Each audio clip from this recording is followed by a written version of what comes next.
Transmission Company of Nigeria attributes load shedding to electricity generation. Higher food and fuel prices loom in Nigeria, says International Monetary Fund. Oil steadies amid supply doubt but heads for sharp weekly decline. Plus, shares pick up across the board on hopes that the war in Ukraine wins. This is Business Express on the network service of Nigerian Television Authority, and we are reaching you from Abuja, the nation's capital. I am Benny Adams, your guide.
Good to have you join us on the business side of life. I'll start by telling you that the International Monetary Fund says Nigeria and other African countries are vulnerable to higher food and fuel prices, low tourism revenues, and difficulty accessing the international capital market as a result of the war going on in Ukraine. The Managing Director IMF, Ms. Kristalina Georgieva, disclosed this after meeting with African Ministers of Finance, African Central Bank governors, and representatives from the United Nations Economic Commission for Africa to discuss the impact of the crisis in Ukraine. In a statement on IMF's website, she said the war in Ukraine is devastating the lives of millions of people and severely affecting the Ukrainian economy. She added that the war and the unprecedented sanctions imposed on Russia are having far-reaching consequences, while noting there are significant concerns about the limited domestic policy space to sustainably address the ongoing crisis. She said the fund is ready to help any African countries address the repercussions of the war in terms of designing and implementing reforms through its policy advice, capacity development, and lending.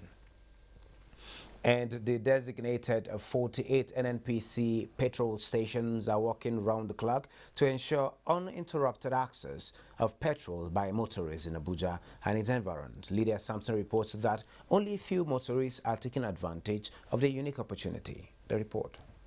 A visit to some of the stations indicates that the process is seamless with few motorists. It is 12 a.m. Late as it is, for motorists here taking advantage of the 24-hour service, they agree, is a unique way of accessing petrol without having to wait. But I thank God this evening as I just enter. And I'm amazed that NNPC is actually selling fuel by this time. And we got here and there's no queue, nobody, and we just got in, man, and it's nice, it's really nice. I'm really impressed by this. You can see everywhere is empty now. There is no more queue again. People are getting the product and it's available. So they are getting the product as much as they want. Since we are operating 24 hours, you can come in anytime you like. If you don't want to come in the daytime, you can come in at night and pick your products. The tour of petrol stations by journalists went on till 3 a.m. and most stations visited had good reports of motorists applauding the 24 hours window. This is quite commendable and impressive. Some couple of days or weeks ago, it has been very challenging, but it's easy now. And I think the situation is getting better. It tells me that the leadership of NNPC is working very hard. Some of the petrol stations, though the stations were open and waiting to serve, but no vehicle showed up. They, however, say the 24-hour service is mandatory as part of collaboration with the Nigerian National Petroleum Company Limited to mitigate queues, which are already giving way. The motorists applauded the NNPC Limited for the 24-hour service in the designated petrol stations, as well as massive distribution of products across the country. Meanwhile, the House of Representatives has engaged key stakeholders on the rising cost of aviation fuel in the country in view of its implications to this sector. 1 year ago, it was selling at 190 naira per liter, and as of this afternoon, sir, it was going for 670 naira per liter. It has increased the cost of operations, of airline operations. The cost of operations, fuel will take 30% of any airline all over the world. Here in Nigeria, the cost of aviation fuel is about 70% even before this increase. In Nigeria, these market forces, in the morning, what you buy is not what you buy at 12 noon. It's frenzy in the market, all right, Honorable Speaker, today. No one knows what the price will be tomorrow. What traders will typically do is to make sure that they have enough cash in their hands for them to be able to go back to the market to buy the next stock. This may be where it is coming from, but that's still not an excuse for escalation of prices. I'm sure they will work with the authority to make sure that if there is any such thing, we'll deal with it jointly as an industry. We have sufficient deposit in the country that can take care. We should be concerned as to why we're having the increase. If your landing cost is about 430, why are we selling at 740? Why are we selling at that figure? More investigation will be done as to the reality of what is on ground. Aviation operators in Nigeria have continued to decry the persistent hike in the price of aviation fuel. Business Express today turns attention to price of aviation fuel and prices of flights in the country. Our guest is an aviation expert who is also Assistant Secretary General Aviation Roundtable Safety Initiative. He's no other person but Olumide Ohunayo. You are welcome to Business Express. Thank you. Good afternoon. Good to have you join us. Well, we woke up to a public notice a couple of weeks ago about an imminent price hike in air travel prices nationwide. Has it been affected? Did you see it coming? What is the exact situation now? Yes, the price hike have been affected almost immediately after their meeting, and across board. Really, I think only Africa Airlines had something below the 50,000 naira threshold that's now the minimum on any sector within the Nigerian airspace. We saw it coming, and it was long overdue. I think the only problem people had with it was the methodology. Why would you have to do it jointly at the same time? And that was why the issue of coalition came in. Again, I also feel they shouldn't have. They should have made it very gradual, maybe the gradual process, maybe 10% increase every 3 or 4 days or every week, before getting to this final figure. And in doing that, straight up like that, and the straight jack method, you note that the passengers automatically dropped. They were putting the flight, those visiting friends and leisure travelers were stopped traveling, and what we have now essential travels and businessmen that are on the road. So generally there's a passenger drop due to the fare, but it was expected because the airlines themselves have been groaning. Just heard from that report, the fuel itself, the ground handling cost increased, the airport service charge also increased. The petrol that is used for vehicle and other services that the airlines use also increased. So how the airlines cannot be in isolation, and most importantly, the naira continued to fail, continued to drop in value to all other foreign currencies. And remember that 90% of the expenses of these airlines are dollar denominated, so it was not unexpected. Well, if I got you right, you said you actually saw this coming following all these increases from issue of forex to maintenance charge and to the cost of this fuel. Can you give us a picture of this jet fuel demand and supply chain and the possible reasons for the other increases? Why are they coming all at a time? Remember that aviation fuel, like diesel and kerosene, are deregulated. They're not regulated like the PMS. So over time, the cartel handling the distribution have always determined the price. Listen to that. What happened there? NMC has said it gets in for about 430 naira, and you are selling close to about 600 to 700 when it goes up. If you go to the airports up north, here in Lagos, it's about 520, 530. I think that is too high. And we are in this stage because right now the Consumer Protection, the Federal Commission Consumer Protection has gotten up to ask the airlines not to collate increasing fares. I was expecting them to do the same with the oil marketers who comes up with the price and ask everybody to pay along. And the airlines have reacted that this is very painful. And we're here today because over the years, we have not been able to have airlines. The blame goes around. The airlines cannot escape this blame because anywhere in the world, you do not pay cash and carry and get good deals when you want to buy aviation fuel. Aviation fuel is a major cost component of operations. Minimum is about 30 to 35% for airlines around the world. And for Nigeria here, you're looking at about 50% of their cost. So such cost components are not, you don't pay on the pay as you go. Like I said, you pay for a recharge card. When you want to fly, you go and buy it for the amount you need and pay cash. No, there's the bulk buying, there's the hedging. Or you go into an alliance, you have about 10 or 12 airlines that will buy it in bulk at a rate that even when these shocks and life risk comes in, you're already immune, you're already secured. But that has not happened to our airlines. Everybody goes to the market as an individual. They're not even given credit facility. They have to pay cash. And I think that's not that. And that's why once there's a jolt, the airlines feel it. And I think they need to work on that. Also, there's a need to have a refinery in Nigeria that will refine aviation fuel. Happily, or kudos, the Akwa Ibom government has promised to deliver one in the next 2 years. And if that comes on streaming, maybe that will also help. Again, in some other countries, airlines come together and do this competition themselves. So if airlines can do that, I think that will also be good for the industry. But you see, the positive thing about it is that for the first time, the airline operators of Nigeria, which is the CEOs of the airlines, are coming together now, are working together now. They are facing the government. They are meeting with the government. They are letting the public know about their pains and plight, and they're also meeting with the House of Rep. And this is, I think with this, we begin to see things that are being positive. But let me say to you that if the price continues to increase, we'll probably have some issues in the industry. And what will happen? Aircraft will be packed, bigger aircraft will be packed, smaller ones will be okay, Mr. Hunaya. Flights will be rescheduled. So, haven't given us the reasons that you think are actually valid for these increases. Should it have come following this methodology, talking about 100% increase? And what do you think government should do to support the necessary investment in this particular sector, as all important as it is? Yes, you've mentioned some incentives. What more can be done to cushion this effect? Because it's about the customer base, it's about the nature of the economy, it's about the times that we are in.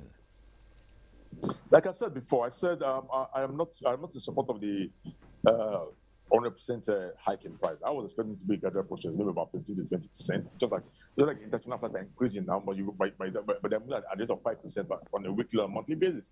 So that's what I was expecting from the operators here, not that 100%. And that 100% got a shock and a huge backlash from the Nigerian travelers and the industry. The increase in price expected, just that it was the methodology that was a problem. Now, coming to government, I think what the government can do is to see how they can help with maybe with a special window of the foreign exchange, whereby airlines can access that rather than go for the black market rates. I think we are tired of giving them money under the guise of self-subsidy support. I think it's not time to, rather than give money to airlines now, money should be thrown into our infrastructure. We must improve our infrastructure. Airports that are closing at 6 p.m. can work for 24 hours. The same airports that do 24 hours for Abuja and close their privileges are closed by 6 p.m. and reduce the flying windows. We need to expand our infrastructure. We need to provide incentives that will make more private investors coming to the industry rather than government investing in it. And I think government should just stay by and then be more of a regulator than a participant in the industry. Well, talking about expanding infrastructure is something that will not come right away. Yes, we have plans for concession of 4 airports and a whole lot of other stuff. Demand for air travels is on the increase. Airlines are getting more Airbuses coming into this country. How can all of this be managed within this time, and can we have this challenge eased off anytime soon? Well, the airlines will continue to make plans. They will continue to expand. Remember, we just came out of COVID. It was depressed all over. The airlines yet to recover fully. We are doing well on the domestic, but not on the international route. So as the airlines are coming in, you also need to prepare yourself.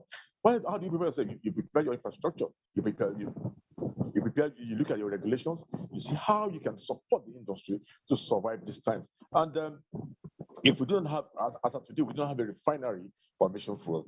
Aquabam has indicated interest, and I think the government should also help and see how that can be done and start refining the aviation fuel in Nigeria. Again, on the cartel importing, distributing the aviation fuel, I think the government needs to look at what has happened at the House of Reps sitting yesterday, whereby getting at the 430 naira and gets to the airport at the rate of 600 something naira. So who caused that increase? Is it the fan taxes at the airport? Is it the mode of transportation? Again, with the mode of transportation in the past was you tunnel it from Mosimi to the airport to the borders at the airport. That tunnel got destroyed in the 90s and has not been repaired today. So we have to truck to the airport, and then and the same trucking we are doing all the way to the north. And that's what it says as the airport goes, as the destination goes further from Lagos, the price increases. Okay, another news from the aviation sector is that of an alliance between Air Peace, Asman, Arik, and 3 others. Is this because of the difficulties being experienced from the aviation field, or is it about customer satisfaction? Beautiful. I think good question, and I think you have also answered it. Customer satisfaction, customer comfort, and reducing the pains. And we have been battling the issue of flight delays and cancellations in the industry, and without any punitive measures given to the airline. And what the airlines have done with this alliance is to ensure that passengers get safely and comfortably to their destination. Even if the ticket you have, the airline is not operating, they'll be able to put on one of their partners. And I think this was one of the bases why the airlines came together, having a benchmark of, so that when I put a passenger on your flight, I know you are at least pay me at this rate. And that's what has given birth to this alliance. It's not their first alliance in the industry, make no mistake about it. It's just the first to be named. Dana and Ibome has one in place in the past. Air Peace and United Nigerian also signed one recently. Then you have Arik and Asman on the Lagos Yola route and Yola Abuja route. They've had this alliance in the past among them, but it's not been really effective because passengers are only flaming. When the ticket, the airline ticket that you have, which is not flying, they are stranded. And I think with this alliance, this will reduce the scope of the passengers, and then the airlines will sort themselves as it were. Wow, that is good to hear. Thank you so very much, Mr. Olumide, for sharing your thoughts with us on the way to go to get better flying. Thank you for having me. Thank you. Moving on, oil prices stabilized on Friday and were tracks of their biggest weekly drop since November, after seesawing on fears of escalating bans on Russian oil versus efforts to bring more supply to the market. Next is the commodities market.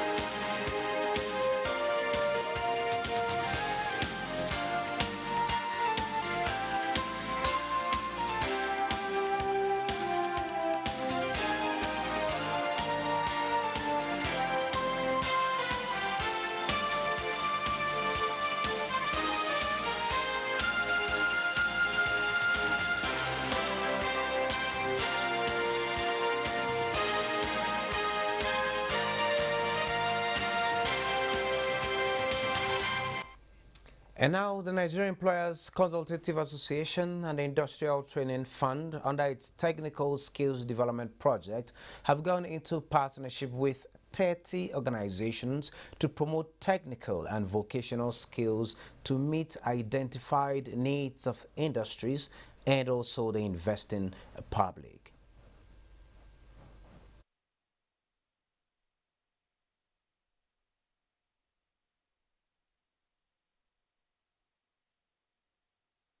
The project today boasts of having supported 59 participating organizations and technical colleges with machinery and technical equipment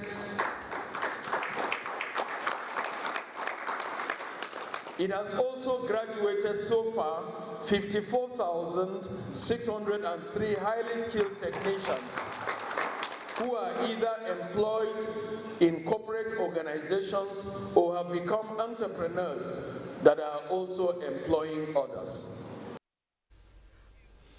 And the National Information Technology Development Agency, NIDA, is partnering the Japan International Cooperation Agency, JICA, to provide a platform where youth with innovative startups will be groomed in technology so as to translate their innovations to marketable products and services.